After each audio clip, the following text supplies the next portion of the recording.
All right. Hey, everybody. Thanks, John. Appreciate it. You're welcome to change the vibe anytime.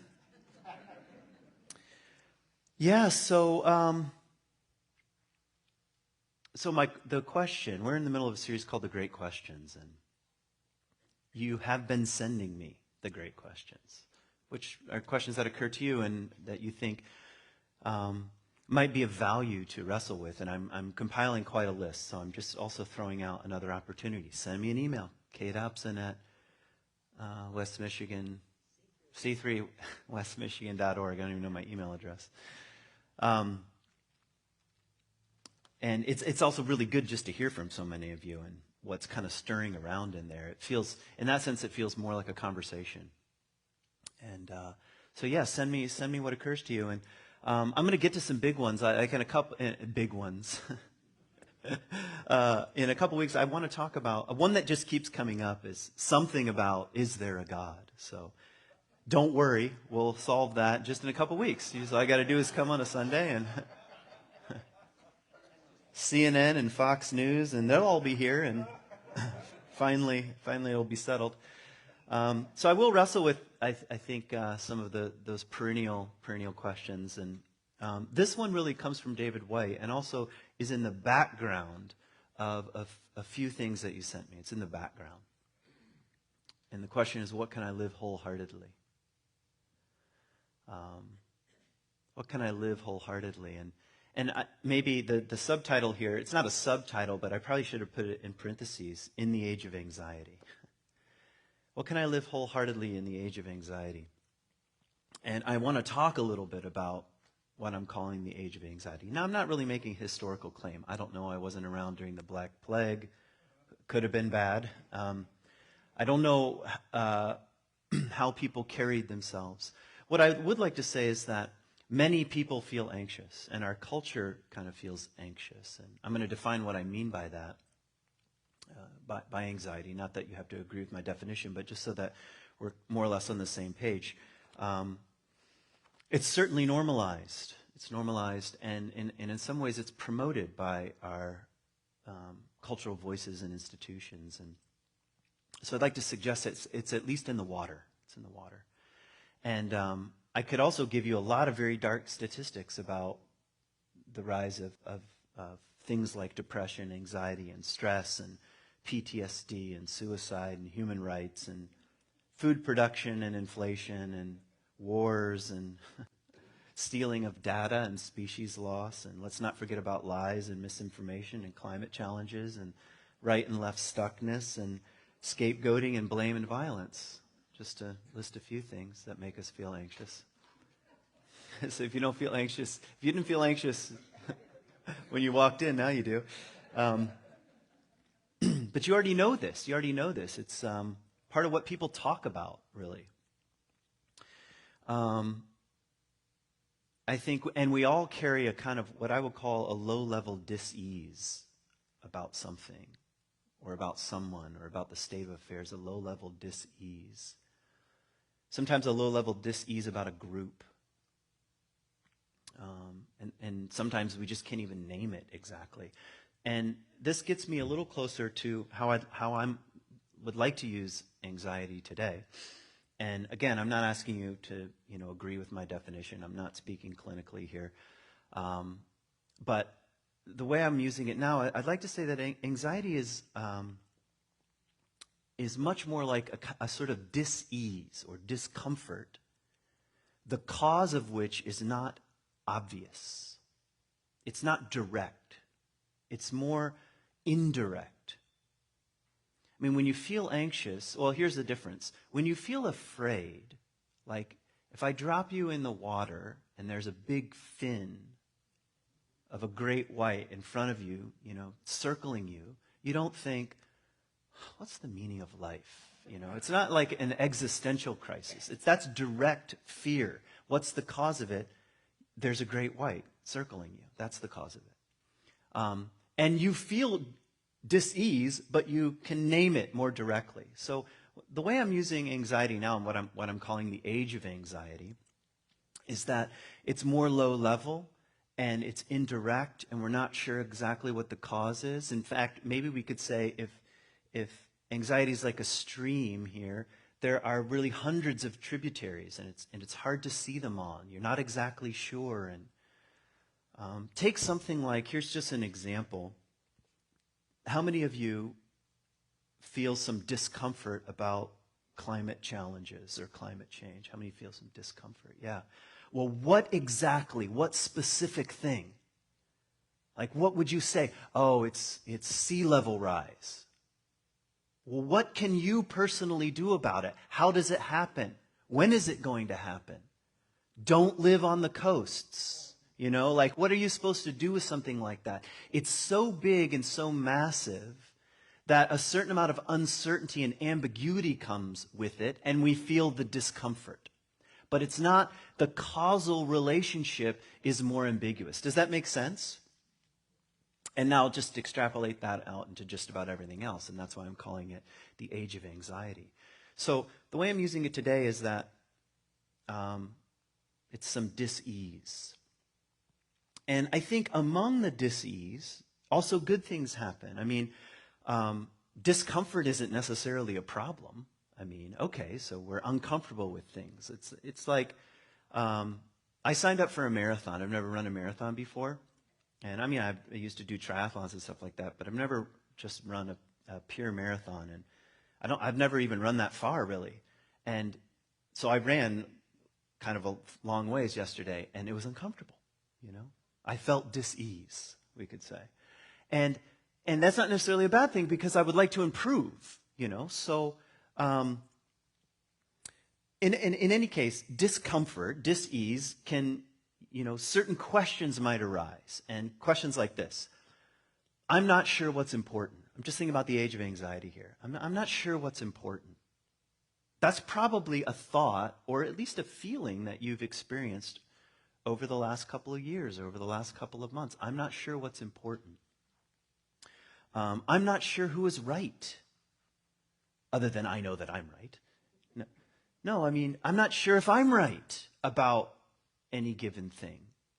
So I'm just saying the age of anxiety can bring up questions like this. And how about what is safe? Is it safe? Is it safe to go about my daily life? Who can I trust? Is there anyone I can trust anymore besides our elected officials? Is there anyone I can trust? And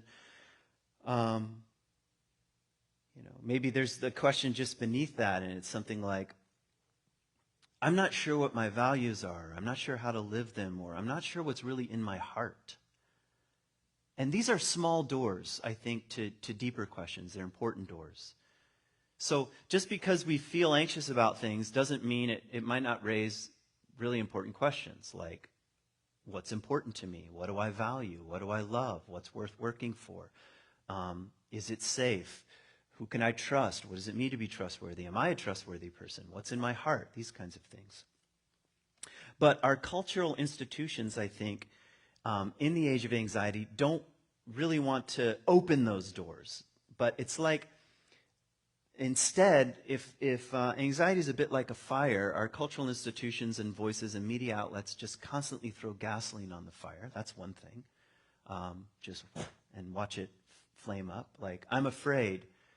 Don't worry. Watch the news. You'll not be afraid. It's quite the opposite. It's like, whew, and it fans it. And on the other hand, in the age of anxiety, so we fan the flames on the one hand. On the other hand, we offer ways to alleviate that, because you don't want to constantly live in this state of stress. And what are ways to alleviate that?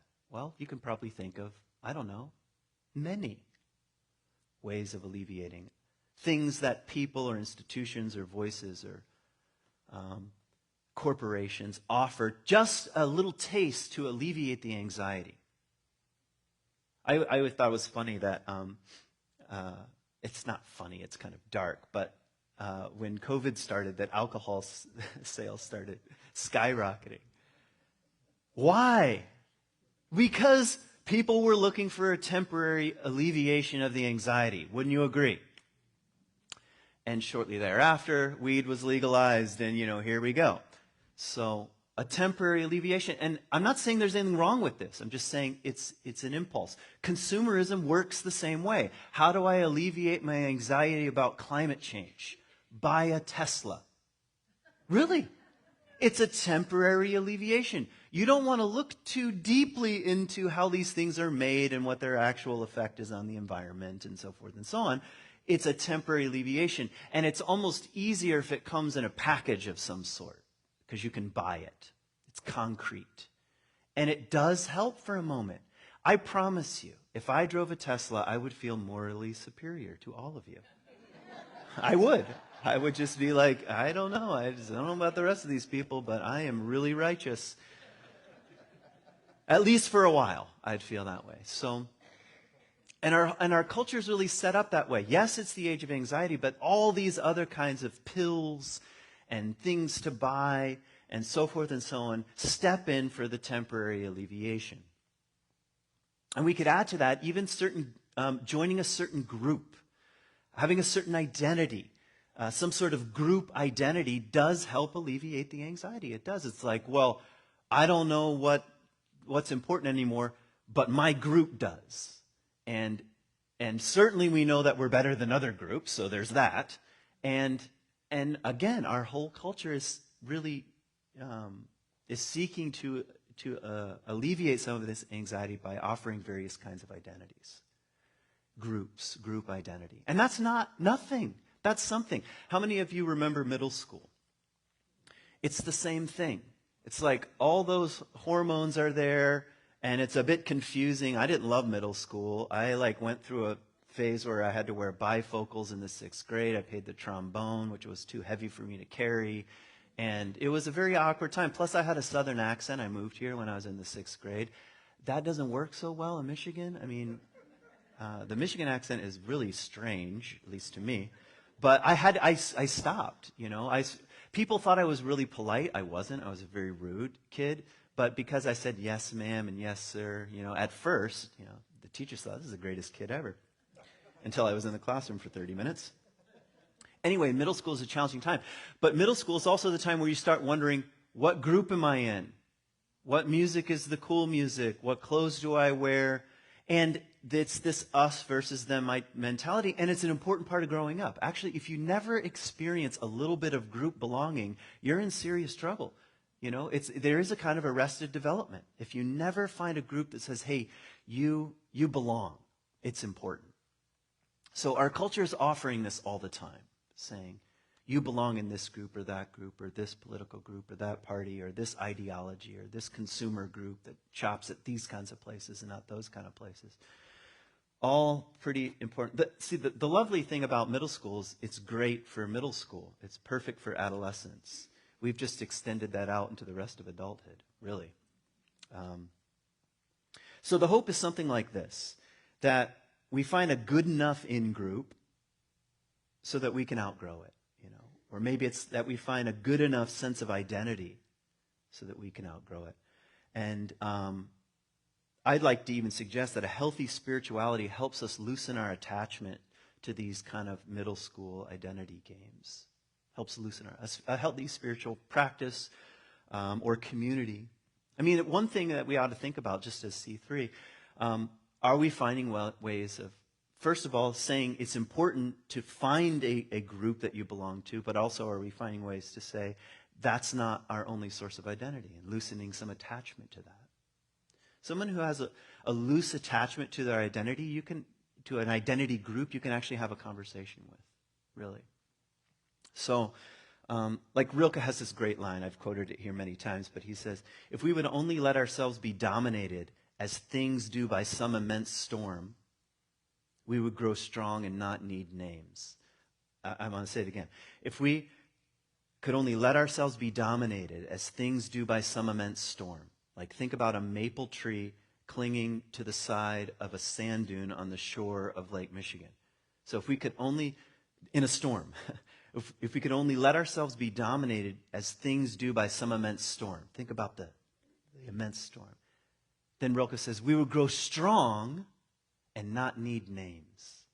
That little line right there, not need names, there's a kind of spiritual depth there.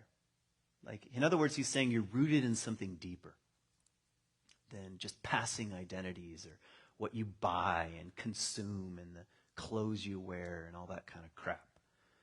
All right.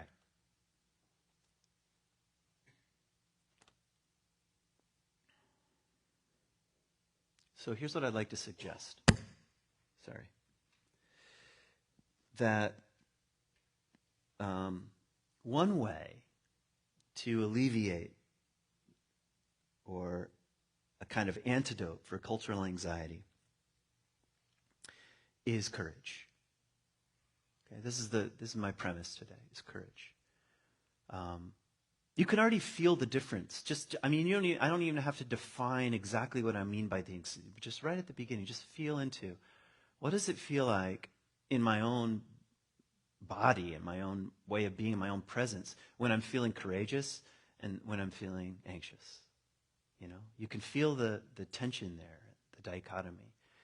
And I'd like to suggest that a certain amount of courage, I think, is needed in the age of anxiety. We don't need necessarily more people just dumping gasoline on the fires or promising temporary, alleviations that don't work, or groups saying, as long as you join us, the world is right and everyone else is wrong. We know we don't need more of that. But I think we might need some more courage. And by courage, Beth was reminding us in the pre-talk thing that courage comes from a French word which means heart. We need more heart in the world. Or something like what I'm calling wholeheartedness. Wholeheartedness. And so the question is something like this: what can I live wholeheartedly? No, really, what can I live wholeheartedly? Really, I'm going to live in a full-hearted, courageous way. Is there anything? What can I live wholeheartedly? I am going to wholeheartedly buy a Tesla. Seriously, think about it. What can I live wholeheartedly? I mean, really from a deeper source, from a kind of rootedness. And who's asking questions like this? So this question, this line of thinking, of course, was inspired by this David White quote, which I'm going to read in a minute, about courage and about some other things I got from him. So credit where credit is due. And anyway, he tells this story about when he was a young man working for a nonprofit. And it was like a nonprofit that was trying to save the world, like all nonprofits. and nonprofits are important. It's also hard to work for a nonprofit because the world doesn't always want to be saved, And the world doesn't always want to be saved by you and whatever your nonprofit causes are or ideas are. So it's challenging, and it leads to burnout and sadness and depression and anxiety and stress. And not only are you stressed that we're saving the world and it's not happening quickly enough, you're also stressed about finances because you're dependent on people's financial donations, and there are boxes available in the back and so forth. That's what it's like, and it can be a kind of a stressful place to be. And he was talking about that, living like that as a young man, and he was really involved in what he thought was the right cause. And sometimes you get involved with things like this. But why would you be involved with the right cause and coming home every day and feeling out of sorts? Something's not in alignment. Wouldn't you agree? Something needs to be paid attention to. So that's what he was experiencing. So he came home one day, and the story goes, and he remembered that his friend, a Benedictine monk, was coming over for dinner. And he was excited about this. And so his monk friend came over, and the first thing he said to his Benedictine friend was, "Speak to me of exhaustion." Now, first of all, who talks like this? Well, apparently David White. I mean, what a way to start a dinner party. Speak to me of exhaustion. Talk about wanting to really get to the heart of the matter. He was saying, "I'm exhausted. What's wrong with me? What do you know about exhaustion? How can you speak to me from your wisdom tradition of when was Saint Benedict? Fifth century, I think. Here you are, part of a tradition that's 1,500 years old. Do you know anything that can help me? And his Benedictine friend said this. He said, the antidote for exhaustion is not necessarily rest. Seems like it would be. That's like the McDonald's version. Was it McDonald's? You deserve a break today. Was that McDonald's? Yeah, you deserve a break today. Nothing says break like toxic foods, I'm just kidding. I go to McDonald's every once in a while. I know you. I a minute ago I was morally superior, and now you're morally superior. Yeah, so, you deserve a break today. We think that's it. I'm exhausted, a vacation. I don't know when the last time you went on vacation was, but it's kind of a stressful thing, Last year I went to Yellowstone, and it was amazing. It was, and the Tetons, and I went, and my kids went, and my brother-in-law and sister-in-law went, and my oldest daughter's boyfriend went, and it was basically like the most work I've ever done, just to try to make it happen. This year I planned a trip to Glacier. I was supposed to leave on Friday. And I just said, forget it. Let's just go up north. So that's what we're going to do.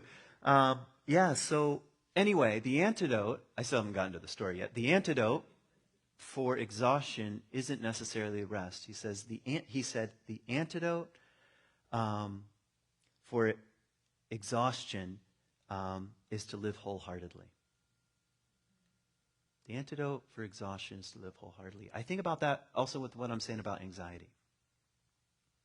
What's the antidote? I don't know. And I'm not trying to give clinical advice. If you're feeling anxious, get some help, really. And a lot of help is available. So I'm not minimizing that. But I'm also saying it's an important question. What can I live wholeheartedly? What can I give my heart to? Who can I give my heart to? How can I live in that sort of way? Like putting wearing your heart on your sleeve. What's uncomfortable about that is that you're out in the open. It's a vulnerable way of living in the world. It's also a wholehearted way of living in the world. And anyway, so his friend said to him, the antidote for exhaustion is to live wholeheartedly, and your problem is that what you're doing right now, you're not living wholeheartedly. Your heart is rooted in poetry. And until you turn in this direction, you're always going to feel like this. Now, what a thing to hear. First of all, the difference between working for a nonprofit and being a poet. I mean, you're already poor if you work for a nonprofit most of the time. But you're going to choose poetry? I mean, that's not a career path. Thanks, monk. Your meals are paid for, Anyway, but it changed his life, though. It changed his life just to even wonder about the question, what can I live wholeheartedly? What's already in there that's functioning like a compass that I'm not paying attention to? And that can be true of any time you get involved in any kind of cause, if it's, even if it's the right and righteous one. Sometimes your heart isn't aligned in that way, and it's hard to listen on that level to find that out. So, I want to give you the exact line because I think it's powerful. This is what the monk said to him. You're exhausted because your real conversation with life is through poetry. Which leads to some questions. What is your real conversation? What is the conversation you're born to have in the world? And by conversation, I don't just mean the one that you're having out loud. Like the conversation of your life. How are you oriented? How do you show up in the world? What are your wounds and talents and gifts and makeup and disposition? I mean, on the heart level, not the ones that corporations and your family dynamics have forced you into and all that kind of stuff. I mean, really, like on the heart level here, what conversation are you born to have with the world? And to have it, I'm saying, is to have a courageous life, to live from the heart space.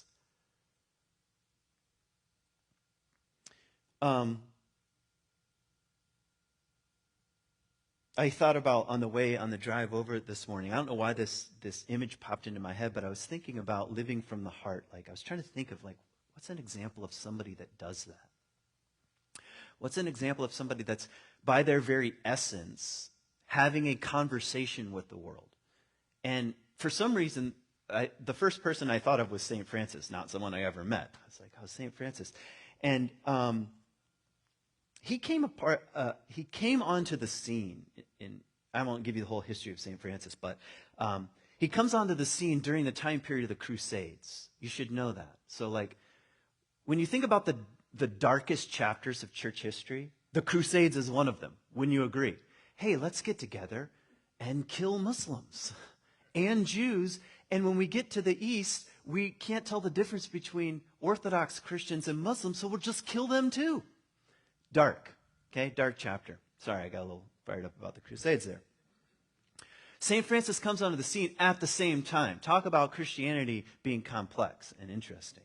You know, here's someone who said, I'm just going to wear a brown robe and no shoes, and I'm trying to live like Jesus. And so, given the anxiety of his age, he decided he was going to go to the battlefront to see if he could bring some peace. He said, as far as I can tell from the Gospels, Jesus said, blessed are the peacemakers. So why are we doing this? And he walked to North Africa. Well, he didn't walk across the ocean, but he walked south in Italy, took a boat, and went to where the battle was happening. And he asked to see the Sultan. Now think about that.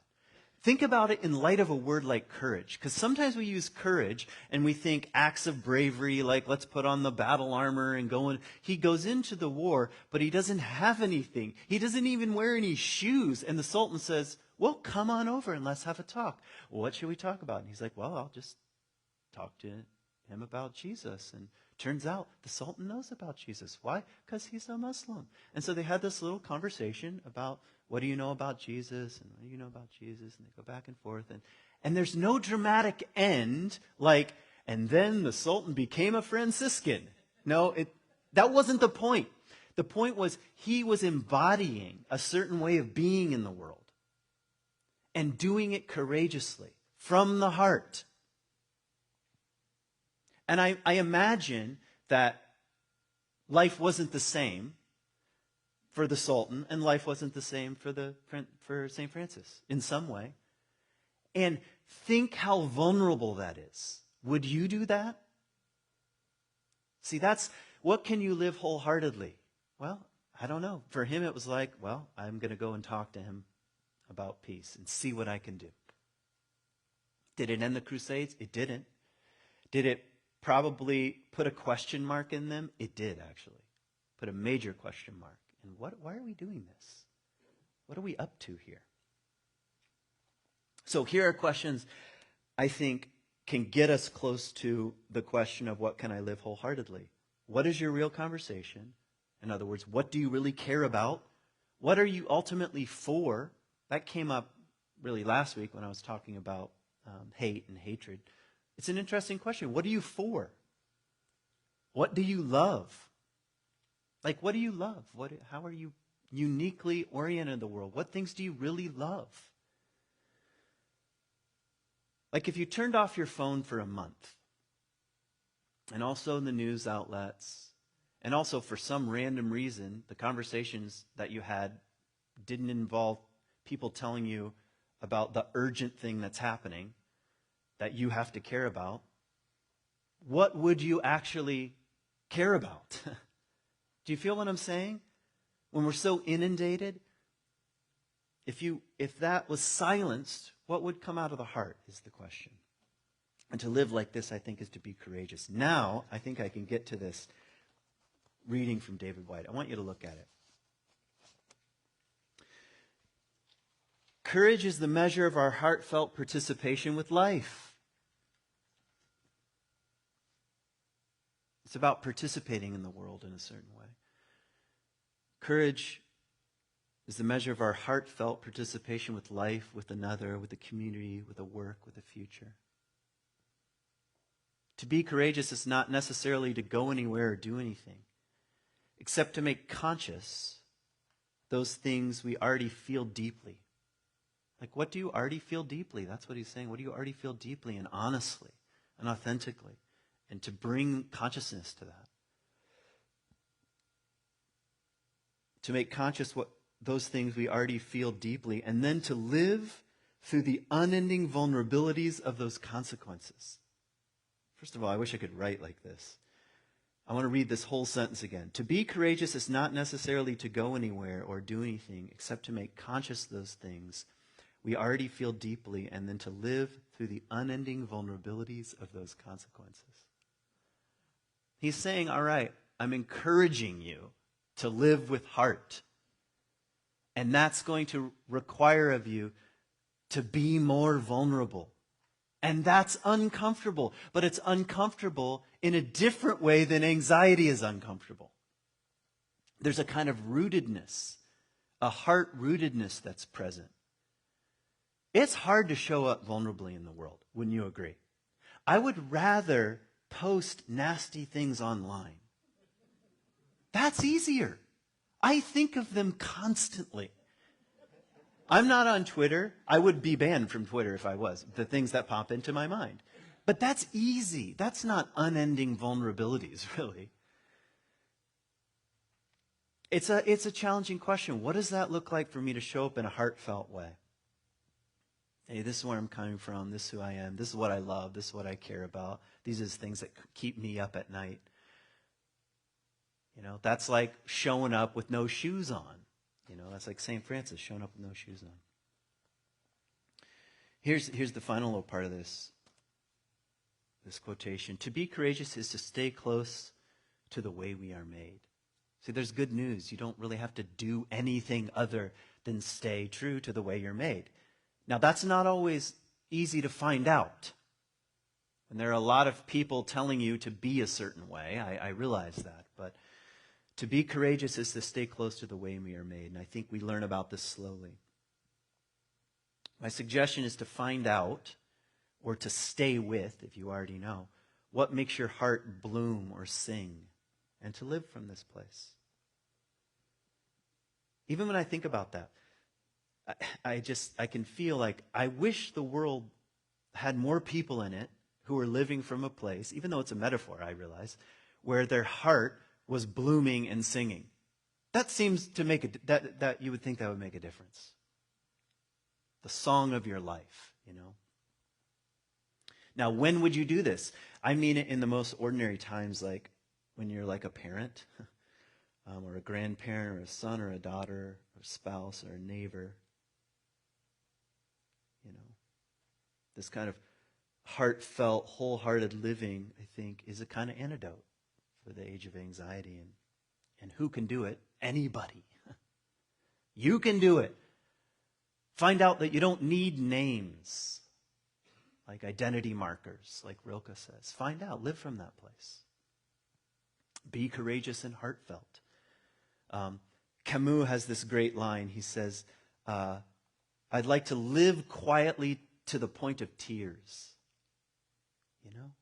I don't even know what he means by that, but I do know what he means by that. Like, yeah, I want to live with that kind of vulnerability to the world.